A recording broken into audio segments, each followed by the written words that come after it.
자, 그래서 이제 미중 패권 경쟁. 제가 늘 얘기하는 거죠. 제가 한국에 와서 고대사를 얘기하다가 갑자기 국제관계를 한 거는 사실 전혀 상관없는 것이 아닙니다. 다 연결되어 있어요. 제가 지금 이야기했던 고대사, 지금 현재 얘기했던 국제관계, 그리고 앞으로 미래에 제가 지금 계속 책을 쓰고 있거든요. 준비하고 있는 샤먼 바이블이라는 종교와 철학, 미래사회에 대한 이야기는 사실은 하나예요. 분리된 게 아닌 과거, 현재, 미래를 하나로 모아놓은 하나의 결합체, X, Y, Z의 관계입니다. 그래서 하는데, 이 미중 패권 경쟁은요, 단순한 환율 전쟁도 아니고, 그리고 뭐라고 해야 될까, 우리가 아는 그러한 어떤 국가 간의 전쟁은 아닙니다. 이건 좀 더 한 차원 커요. 큰 사회와 큰 그림을 보고 가는 거예요. 그러다 보니까 여러분들이 이러한 그림을, 그리고 청사진을 알게 되면은 고민을 하게 됩니다. 갈등을 하게 되고, 마치 봉준호 감독이 만든 그 설국열차 보면은 그 앞쪽 엔진 칸까지 가잖아요. 근데 엔진 칸까지 간 그 주인공이 그 갈등을 때리죠. 여기까지 이 사회를 지지하기 위해서 했던 노력들. 그래갖고 그 얘기잖아요. 그 할아버지가 그 사람 얘기잖아요. 만약에 걔를 만나면 그 사람의 얘기를 듣지 말고 무조건 죽여버려라. 라고 하는데 그 사람의 설명과 이야기를 들으니까 그 사람이 마음이 바뀌죠. 물론 그 열차가 무서져서 그렇지만. 그런 것처럼 이러한 전체적인 큰 그림을 보고 알게 되잖아요. 그러면 고민에 빠집니다. 야, 이거를 나쁘다고 할 수 있나? 이런 생각이 들어요. 필요의 악이네 라는 생각을 하게 됩니다. 왜냐하면 자연은요, 조선시대 선비들이 얘기하는 산수화와 같지 않습니다. 그 산수화 보면 어때요? 도교적 세계관이 들어가서 산이 있고 거기에 안개가 깔려 있고 폭포가 흐르고 정자가 있고 거기서 선비가 앉아서 책을 본다던가 아니면 이렇게 검은고 같은 걸 틀고 뭐 이런 그 학이 날아가고 이런 아름다운 그림이 있잖아요. 근데 실질적인 자연은 굉장히 잔인합니다. 여러분들 아프리카라던가 중앙아시아 초원에 가보세요. 그 그림 같은 풍경 멋있죠? 하지만 현미경으로 쳐다보면은 그 속에서는 늑대가 양떼를 잡아먹고 뭐 온갖 살인과 뭐 강간과 뭐 별의별 일들이 다 일어나고 있습니다. 그것이 자연이에요. 그리고 그러한 과정을 통해서 그 자연의 생태계는 균형을 잡고 그 아름다운 모습을 간직하고 있는 거예요. 진짜 웃기지 않아요? 제가 중앙아시아에 가서 깨달은 게 그거예요. 와, 이럴 수가.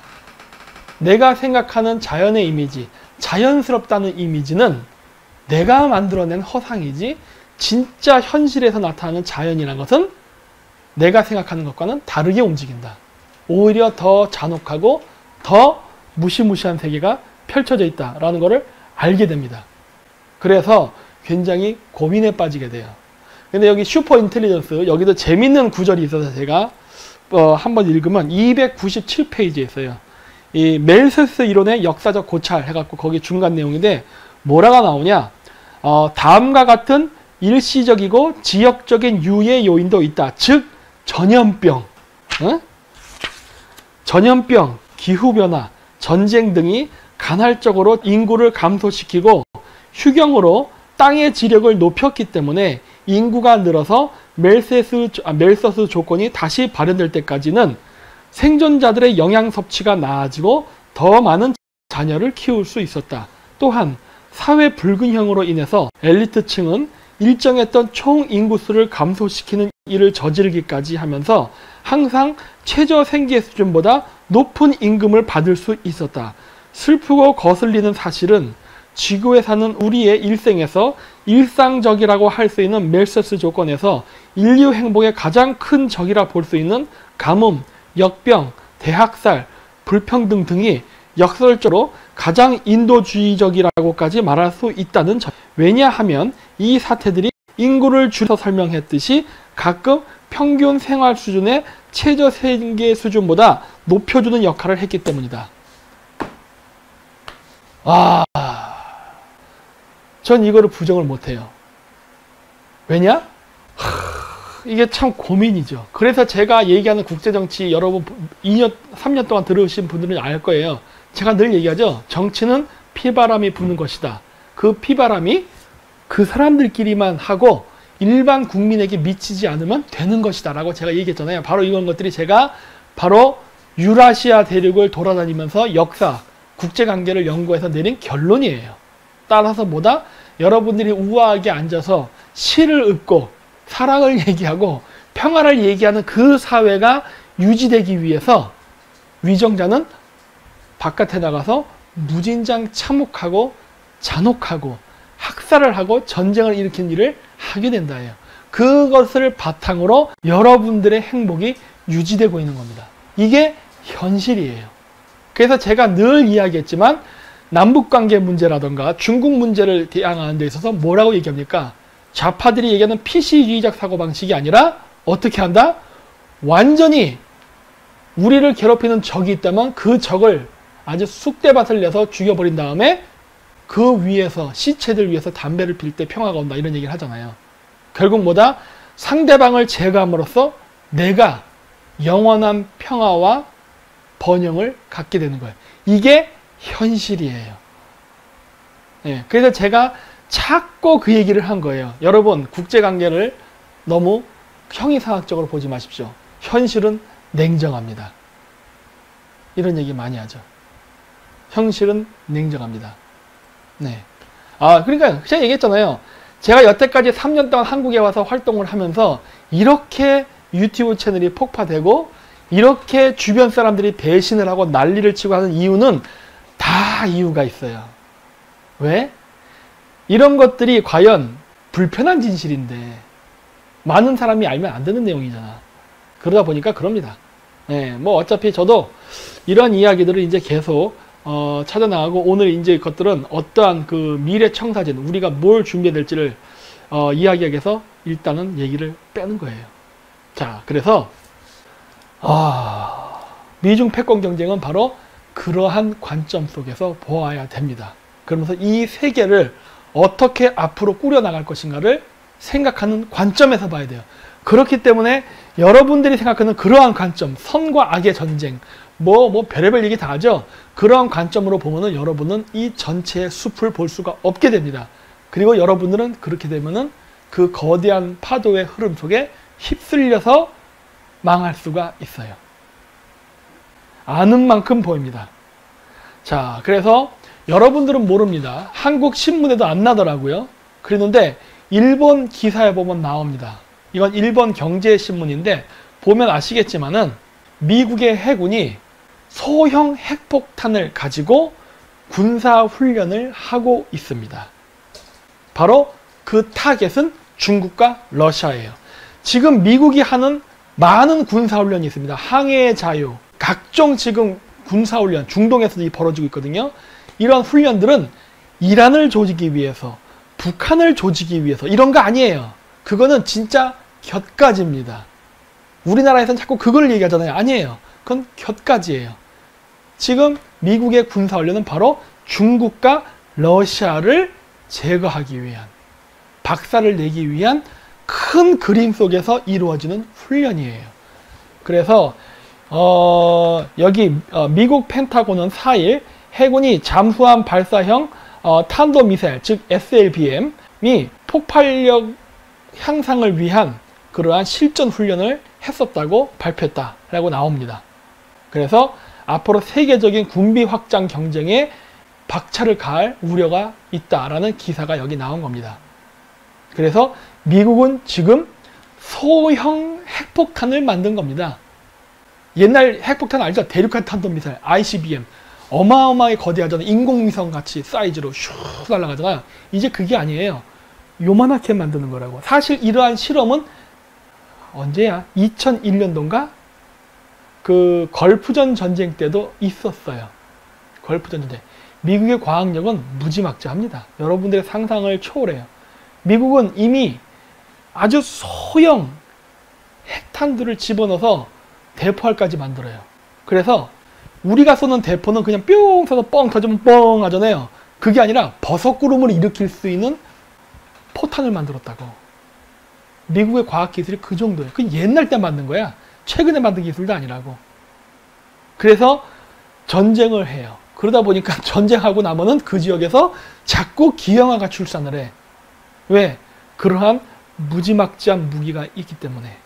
그리고 이러한 지금 전쟁은 바로 세계 패권, 헤게모니 싸움 속에서 일어나는 것이며, 그것이 미국이 중국과 러시아를 상대로 싸우면서 벌어지는 결과물입니다. 자, 그래서 그 펜타곤에서 나온, 국방성에서 나온 보고서가 있어요. 이게 그 제목입니다. 지금 저기 써 있는 저 제목을 그대로 인터넷에 치시면 나와요. 예, 그 연례 보고입니다. 그래서 이게 2020년인가 19년 보고서예요. 그래갖고 나오는데, 여기에 보면 지금 무엇이 나오느냐? 중국이 지금도 지속적으로 핵실험을 하고 있다고 얘기를. 이거 2019년 보고서인가 보네. 2019라 써 있는 거 보니까. 그냥 이제 검색해 보세요. 그래서 여기 보시면 요런 글자가 나옵니다. 로르누르라는 지역이 나오는데, 여기서 핵실험을 하고 있다라고 나오는 거예요. 이게 바로 신장 위구르 자치주입니다. 자, 이걸 또 제 방송을 볼 때는 항상 지도를 보지 않으면 안 되죠. 그레이트 게임의 백미인 지도를 봐야 됩니다. 세계 지도. 나온다. 자, 여기입니다.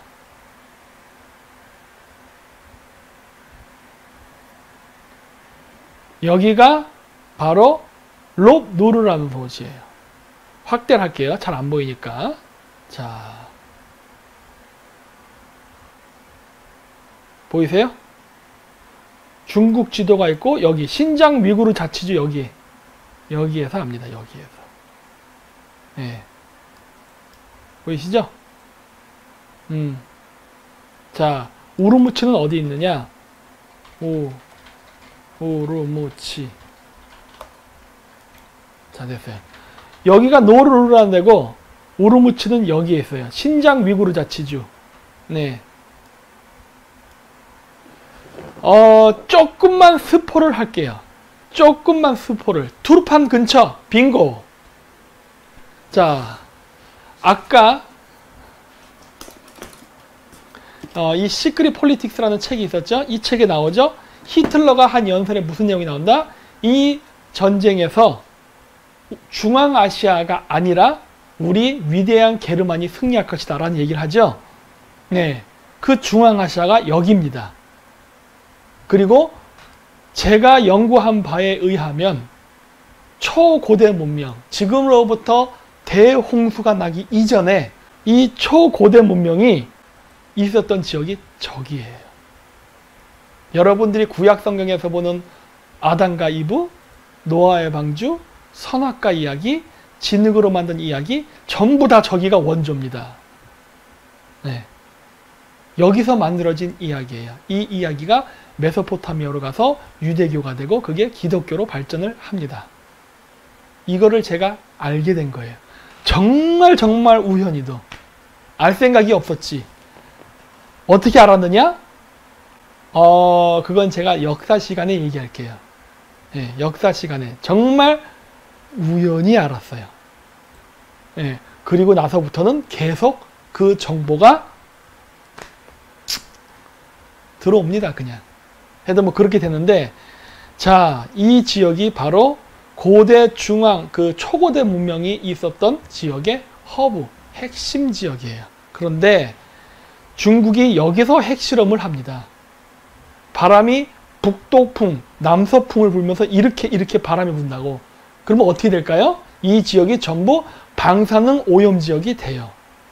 그거를 목표로 한 겁니다. 바로 지금 현 문명의 사람들이 과거 있었던 고대 문명의 흔적, 지식을 알 수 없게 만들기 위해서 이 지역을 의도적으로 파괴했어요. 그래서 중국 공산당은 누르노르라는 데서 여기서 핵실험을 해서 방사능을 퍼뜨려서 신장 위구르 사람들을 지금도 위구르인들을 학살하고 죽이고 이 진실을 숨기기 위해서 끊임없이 역사 왜곡을 하고 있어요. 그게 서북공정입니다. 우리 동북아시아는 동북공정이에요. 그리고 러시아는 어디서 했느냐? 그냥 제가 손으로 할게요. 여기 근처입니다. 여기 세메이라고 해서 시메이 또는 세메이라고 해요. 여기. 그래서 가운데 이 지역을 중심으로 북쪽과 남쪽에서 중국하고 소련이 핵실험을 했습니다. 여러분 인터넷 검색하면 나와요. 세계에서 가장 지상 핵실험을 많이 한 지역, 소비에트 시절에 지금은 카자흐스탄 땅이 됐지만 여기에 있는 세미팔란지스크, 오늘날은 시메이라고 불리는 지역입니다. 그래서 이 지역에 사는 모든 사람들을 다 학살하고 죽여서 없애려는 게 지금 세계 공산당 이들의 목표예요. 왜? 여기가 없어져야만 자기네들이 그 숨기고 싶은 불편한 진실을 사람들이 알 수 없게 되기 때문에 그렇습니다. 그래서 이렇게 됐는데 다시 본론으로 돌아가서 그래서 중국이 이 지역에서 핵실험을 하고 있답니다. 그러니까 핵실험을 하는 이유는 핵무기 경쟁도 있지만 또 한 가지 목적이 뭐다? 바로 이런 중앙아시아에 있었던 고대 지식, 그 다음에 그 어떤 그 철학자들, 그 다음 이런 뭐 어떤 여러 가지 이런 것들을 완전히 없애버리기 위한, 학살하기 위한 소리 소문 없는 조용한 전쟁이에요. 네. 자, 일본도 움직이기 시작했습니다. 그래서 일본이 드디어 중동 문제에 개입하기 시작했습니다. 그래서 여기 보면은 중동 지역에 그 자위대를 보내는데 그게 정보 수집 활동을 위해서 한답니다. 이것이 점점 이제 정식 군대로 바뀌려고 하는 거예요. 물론 일본의 우익 세력들은 그거를 원합니다. 그래서 일본이 이참에 미국과 일본이 미일 동맹을 맺음으로써 중러 군사동맹과 미일 군사동맹이 이렇게 서로 양립돼서 싸우면서 이 패권 경쟁 속에서 일본은 미국을 설득해서 보통 국가화를 시도하는 거예요. 아직까지는 해상자위대인데 이 해상자위대는 전투까지는 아직은 못해요. 하지만 이거를 전투까지 하는 단계로 끌어올리려고 하는 게 지금 현재 아베 수상의 목표예요. 그리고 많은 일본 우익들의 목표이기도 하죠. 근데 원론적으로는 일본은 당연히 그렇게 해야 합니다. 하지만 한국인의 입장에서는 그다지 바람직하지 않죠. 네. 왜냐? 그렇게 될 경우 우리는 위아래로 완전히 짬뽕이 될 테니까. 뭐 근데 물론 그것도 극복할 수 있는 방법은 있어요. 근데 어쨌든 이런 현상이 벌어지는 것이고 일본은 바로 일본을 평화헌법을 개정하고 보통 국가가 되기 위해서 미국하고 아주 긴밀한 협조를 지금 하고 있는 겁니다. 그러면 미국이 일본하고 긴밀한 협력을 해서 과연 일본이 보통 국가화가 되고 평화헌법을 개정할 수 있을 것이냐? 저는 아니라고 봅니다. No, 그런 일은 안 생긴다. 왠지 아세요? 그럴 수가 없습니다. 이 전쟁의 본질을 많이 안다면 그렇게 안 된다는 걸 알게 돼요. 이 책의 146페이지와 147페이지에 나옵니다. 무슨 말이냐? 유태인들은 천년의 세월 동안 주변 환경에 묵묵히 적응하며 살아야 했던 역사적 경험 덕분에 유럽에 내노라 하는 국가 여럿을 쉽게 헤집어 놓고 기강을 어지럽힐 방법을 터득했다. 바로 자기들의 피를 섞어 다른 민족에 융화됨으로써 민족의 정체성을 흐트리는 것이다. 쭉쭉쭉쭉 나오고 그 다음 중간 내용에 보면 뭐가 나오냐? 장차 도래할 그들의 천년왕국이, 지금 천년왕국이 만들어지는 과정이에요. 새로운 질서. 일본을 상대하지 않으려면 독재체제를 완전히 갖추기 전에 일본을 먼저 제거하는 것이 이치에 맞을 것이다. 오늘날 유태인들이 독일을 상대로 그랬던 것처럼 일본과 다른 나라들 사이를 이간질하느라 분주한 이유가 바로 이것이다. 일본 안 키웁니다. 그렇지 않아요. 뭐 이건 단순히 이거 음모론이라서 그런 게 아니라 이거는 제가 따로 국제관계를 제가 공부하잖아요. 그래서 알아요. 안 해요. 그래서 제가 늘 그러는 거예요. 우리만 마음 바꾸면 한 번에 해결된다. 이런 얘기 제가 여러 번 하잖아요. 다 이유가 있어요. 자, 그리고 이거는 제가 예전에 그 문재인의 그 외교 특본가는 문정인이라는 사람이 추천해준 책 있죠. 미국은 동아시아를 어떻게 지배했는가 라는 책, 예전에 제가 여러 번 보여드렸었죠. 그 책에도 보면 내용이 나오죠. 일본 내에 활동을 하는 노조, 학생운동, 좌파 활동이 빨갱이가 한 줄 알아? 이런 얘기 나옵니다. 빨갱이가 한 줄 알아? 아니, 그렇지 않을걸요? 하는 거예요. 누가 지원했어요? 메가더 장군. 일본이 2차 세계대전에 패전당하고 메가더 장군에 의해서 5년 동안 신탁 통치를 받았습니다. 그거를 GHQ라 그래요. 제네럴 헤드쿼터라고 합니다. 그 신탁 통치 기간 동안에 메가더가 만들어 놓은 시스템이에요. 그건 제가 나중에 패전 이후에 일본에 대해서 한번 강연을 방송을 할 겁니다. 그래서 제가 얘기하는 거예요. 좌파들이 맨날 일본이 쳐들어온다, 일본 제국주의 열자 된다, 맨날 그러는 거예요. 웃기지 말아라. 무슨 말 같지도 않은 거짓말 하냐. 일본이 어떻게 한국을 침략해. 내가 맨날 얘기하는 게 그것 때문이에요. 일본은 한국을 침략할 수 없어요. 일본이 우리를 침략한다 말하는 것은 좌파들의 거짓말입니다. 그리고 그러한 좌파들이 얘기하는 반미 활동이 과연 그럴까 하는 거예요. 지금 좌파들 중에 지가 반미주의 하다 열심히 떠든 애들, 니들 그냥 콘돔이야. 저 상층부로 가면은 미국하고 한편이에요. 제 말이 틀렸을 것 같아요? 예를 들어서 우리나라의 민주당, 정의당 이런 애들 중에 지도급 사람들 자식들 다 국적 어디예요? 미국이잖아. 우리나라 좌파들도 미국에서 왔다니까. 몰라요? 어? 하버드대에서 좌파 교육받고 온 사람들 없어? 여러분 다 아시잖아. 네. 아, 그래서 일본에서 AV가 성장했나요? 빙고! 맞습니다. 일본 AV가 유명해진 거는 바로 미국의 GHQ 신탁통치 정책의 일환이었어요. 와, 나 이런 얘기 해도 되나? 방송에서? 그래도 저는 미국을 사랑합니다. 알라비 아메리카예요. 오해하지 마세요. 네. 왜냐? 지금도 제가 얘기하지만 큰 그림을 보라는 거예요. 큰 그림. 조그만 그림 보면서 가지 말고 좀 한국 사람들 스케일을 크게 가져라는 겁니다. 그리고 제가 얘기하죠. 제가 얘기하는 이 모든 것에는 선과 악의 개념을 저는 배제하고 봅니다. 바로 국익. 이것만 보고 가는 거예요. 그래야지 이것이 보입니다. 자, 그리고 지금 무엇을 하고 있냐면 중국하고 러시아가 알래스카에서 군사훈련을 하고 있습니다. 알래스카 어딘지 아시죠? 여기입니다. 여기가 알래스카예요. 여기 쿠릴 열도라고 있어요. 쿠릴 열도. 이 쿠릴 열도에서 군사훈련을 합니다. 중국하고 러시아가. 왜 저기를 군사훈련을 하냐? 명목은 그겁니다. 문재인이 좋아하는 1대1로 중에 하나가 북극 항로입니다. 여시제 홈페이지에도 나옵니다. 부산을 허브로 해가지고 태평양을 지나서 북극해를 통해서 유럽으로 간다라는 프로젝트예요. 이 프로젝트를 위해서 한국이 돈을 투자해야 된다 라는 계획인데 이 계획을 하는 진정한 목적이 무엇이냐는 거예요. 제가 예전에도 얘기했죠. 이거 그 한러 교류협회인가 하는 게 아마 배재대학교인가 있을 거예요. 그래서 제가 거기 가서 그거 세미나도 듣고 했다고. 근데 그걸 갖다 뭐 맨날 저 가짜 박사라고 했다면 변희재라든가 다른 애들이 맨날 그 거짓말이라고 막 그랬죠. 아니요. 전 갔었어요. 참관인으로. 발표자가 아니라. 그래서 제가 질문을 했죠. 이 북극 항로는 수지 타산이 떨어진다. 왜? 부산에서 유럽으로 가는 이 딱 한 노선밖에 없는 거예요. 중간에 아무것도 없어.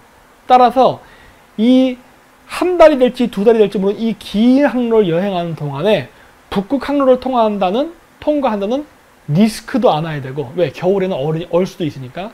그런 리스크도 안아야 되고, 그리고 아무런 중간에 기착지가 없는 이러한 그 직항을 왜 만드냐예요. 고작 유럽 시장 하나 때문에. 그럴 바에야 이 밑으로 가는 태평양 노선을 가는 게 낫지. 인도 태평양. 왜?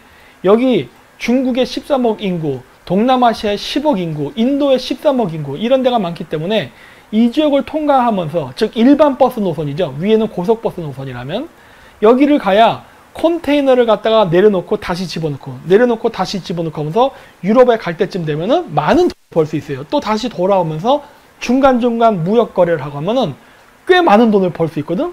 근데 왜 멍청하게 북극 항로를 가려고 그래요? 그리고 왜 멍청하게 한국이 그 자본을 투자해야 됩니까? 내가 그 질문을 한 거라고. 러시아는 투자 안 하고 뭐 해? 쟤네들은 뭐 땅만 빌려주고 그냥 손 놓고 있겠다는 거야? 그러면 우리가 꼬라박아서 투자한 다음에 러시아가 뺏어가면 거기에 대한 대책은 있어요? 이런 걸 내가 얘기한 거라고. 이건 말도 안 되는 프로젝트다. 그러면 왜 러시아는 여기를 북극 항로를 개발하려고 하는 것일까? 왜 중국은 이 북극 항로를 개발하는데 중국은 여기 밑에 있는 나라 아니에요. 근데 왜 러시아 땅을 통과하는 이 프로젝트에 왜 중국이 여기다 숟가락을 꼽을까 하는 거예요. 그걸 생각해 보신 적 있습니까? 왜 이럴까? 여러분 한번 댓글 제가 한번 볼게요. 왜 그럴까? 왜 저런 일이 발생할까? 왜 러시아와 중국은 북극 항로 개발에 열을 올리는가예요.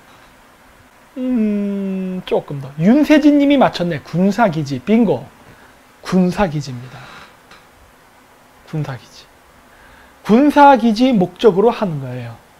러시아의 산업 인구는 대부분 유럽 쪽에 있습니다. 우랄 산맥 서쪽이에요. 거기에 러시아, 모스크바, 상페테르부르크 이런 것들이 존재하잖아요. 저쪽에 다 있고 이쪽 극동 지방은 아무것도 없어요. 사람도 안 살아. 연해주 쪽에 조금 살고 그 외엔 다 완전히 빈 땅입니다. 근데 지정학적으로 미국이 러시아 쪽으로 진출을 하게 될 때는 러시아에서 가장 인구가 없고 광활한 지역인 시베리아로 들어오게 돼 있어요. 따라서 러시아 입장에서는 이 지역을 방어해야 되는데 저 지역을 방어하려면은 저 지역까지 물자와 사람을 원활하고 신속하게 보내야 됩니다. 근데 지금 그 인프라가 갖춰져 있질 않아요. 못 간다고 저기를. 그래서 미국이 진출할 때는 쉬워요. 왜? 미국의 알래스카는 많이 만들어져 있거든요. 알래스카 좋습니다, 살기. 알래스카에서 동시베리아로 상륙하는 건 오히려 쉬워요. 근데 시베리아에서 알래스카로 진출하는 건 어렵다고. 이게 안 돼요, 이게. 그래서 러시아는 미국이 유라시아로 대륙 진출한 걸 방어하기 위해서 그 차원에서 바로 알래스카 지역, 즉 러시아 입장에선 동시베리아입니다. 여기 동시베리아. 이 동시베리아 지역을 개발할 필요성이 있는 겁니다. 이 동시베리아를 개발해야 되는 거예요. 누구 돈으로? 한국 돈으로. 왜? 러시아가 지금 자기 돈 안 쓰려고 하는 거예요. 그래서 러시아의 구상은 뭐다? 한국이라는 호구를 이용해서 한국 사람들 투자 자금 끌어들여서 러시아 개발시키고 인프라 만들어 놓고 해군기지 이런 거 만들잖아요. 항구, 해군기지 만들어 놓으면은 중국 애들을 끌어들이려고 하는 거예요. 중국 애들에게 동시베리아에 만들어진 시설물을 중국군에게 임대를 주려고 하는 거야. 왜? 돈 받아 먹으려고. 즉 공짜로 한국놈 등쳐먹어서 건물 짓고 중국 애들 거기 들어와서 있으려면서 막대한 임대 수익을 얻으려고 하는 거라고. 진짜 막대한 임대 수익이에요. 막대한 임대 수익. 근데 우리가 미쳤다가 북극 항로를 개발해? 근데 내가 얘기하는 거야. 이게 말이 되냐? 이게 국익에 도움이 되는 정책이에요? 그거지. 중국이 동시베리아에 진출하게 되면 어떤 일이 발생할까요? 이게 굉장히 중요합니다. 왜 알래스카, 왜 동시베리아가 중요하냐?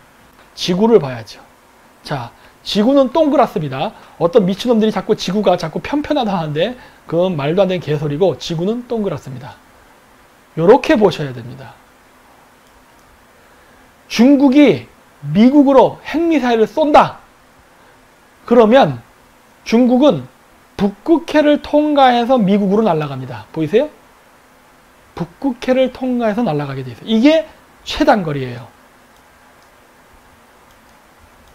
태평양을 통해서 미국으로 간다? 이거는 거리가 어마어마하게 멉니다. 말도 안 돼요. 그래서 중국은 미국에게 만약에 핵공격을 할 때에는 북극을 통과하게 되는 거예요. 북극을. 따라서 중국은 북극에 중국 해군기지를 짓기를 절실히 원합니다. 중국은 동시베리아에 중국 해군기지를 짓기를 절실히 원해. 근데 거기는 러시아 땅이야. 그렇기 때문에 러시아는 대가리를 굴려서 땅을 빌려주고 중국 애들한테 왕창 삥 뜯어 먹으려고 하는 거예요. 어차피 러시아가 저 지역을 지키려면은 엄청나게 돈이 많이 들어요. 모스크바에서 여기까지 군대를 파견해야 돼. 왔다 갔다 얼마나 돈이 많이 들어. 이거 못해요. 이거 할 짓이 못 된다고. 그러니까 어떻게 돼요? 러시아는 중국을 이용해서 여기다가 위탁기지를 만들어 놓고 한국이라는 호구를 이용해서 그리고 중국한테 임대료를 왕창 뜯어내서 돈을 받고 중국은 이 지역을 지키면서 만약에 미국이 중국 쪽으로 핵미사일을 쏠 때 그거를 방어할 수 있는 MD 플랜, 미사일 방어 시스템을 여기다 만들려고 하는 거라고. 그래서 알래스카에도 미국이 바로 방어 기지 시스템을 갖고 있는 겁니다. 알래스카에서요. 알래스카에서 핵무기 방어 시스템을 갖고 있다고. 예? 이렇게 되는 거예요. 예. 이해되십니까? 그리고 러시아는 거기서 왕창 뜯어낸 돈을 가지고 바로 러시아인들이 집중적으로 하는 이 우랄 산맥 서쪽 지역, 모스크바, 상페테르부르크 이 지역을 지키기 위해서 러시아의 군사비를 조달하려고 하는 거예요. 그래서 유럽의 나토군을 견제하려는 게 구상인 겁니다. 그래서 중러 군사동맹이 있는 것이고 그 그림 속에서 북극해 개발이 지금 일어나고 있는 거예요. 이런 분석하는 사람 있나요? 우리나라에? 없을걸? 이런 분석하는 사람. 응? 여시제가 왜 북극 항로를 개발하려고 하는가? 저기의 진정한 의미는 무엇인가? 이겁니다. 고로 뭐다? 여시제 애들은 공산주의자들이다. 민주당? 공산당이다. 예요. 쟤네들은 이거를 지금 추진하고 있는 거라고. 그래서 제가 얘기하는 겁니다. 시선을 크게 봐라. 좁게 보지 말아라. 이런 얘기를 자꾸 하는 거예요. 자, 그래서 이제 문제는 뭐다? 한국에서는 알래스카에서 중국과 러시아가 군사를 했다는 게 안 나옵니다. 일본에서는 나와요. 왜? 일본은 이거에 민감하거든. 그리고 또 최근에 있었던 일이 뭐냐면 최근에 코로나 바이러스, 즉 우한폐렴 때문에 미군의 군사작전 활동에 굉장한 차질이 일어나고 있습니다. 중국 애들이 그랬죠? 우한폐렴은 미국 애들이 만든 것이다. 천만에 만만해. 미국이 만들었다면 미국이 지금 알래스카를 방어한다던가 하와이 이 지역을 방어한다던가 이럴 때 곤란을 겪겠어요? 지금 우한폐렴 때문에 지금 군사작전 활동이 마비가 되고 있다고. 미국이 일부러 이 짓을 한다고? 그럴 리가 없죠. 물론 미국의 좌파는 좀 예외. 그래서 지금 미국이 군사활동에 굉장히 문제가 생기고 있습니다. 네. 중국은 재래식 무기로는 도저히 미국을 상대로 이길 수 없으니까 세균전을 펼치는 겁니다. 그래서 중국이 미국을 이길 수 있는 방법은 두 가지밖에 없어요. 전쟁 개념에서 세균전, 지금 벌이는 우한폐렴입니다. 이런 세균전을 통해 가지고 자본주의, 민주주의 사회를 교란시키는 방법. 미국이 사회 혼란과 실업률이 높아지고 이런 혼란을 일으켜 가지고 중국 견제를 못하게 하고 시선을 국내 문제로 돌리게끔 만드는 거예요. 그러면서 중국은 주변 국가를 점령하려는 정책을 펼치는 겁니다. 이게 중국의 전략. 세균전. 그 다음 두 번째가 뭐다? 핵미사일 공격. 핵전쟁에 대한 대비예요. 그러다 보니까 북극 항로를 개발하는 겁니다.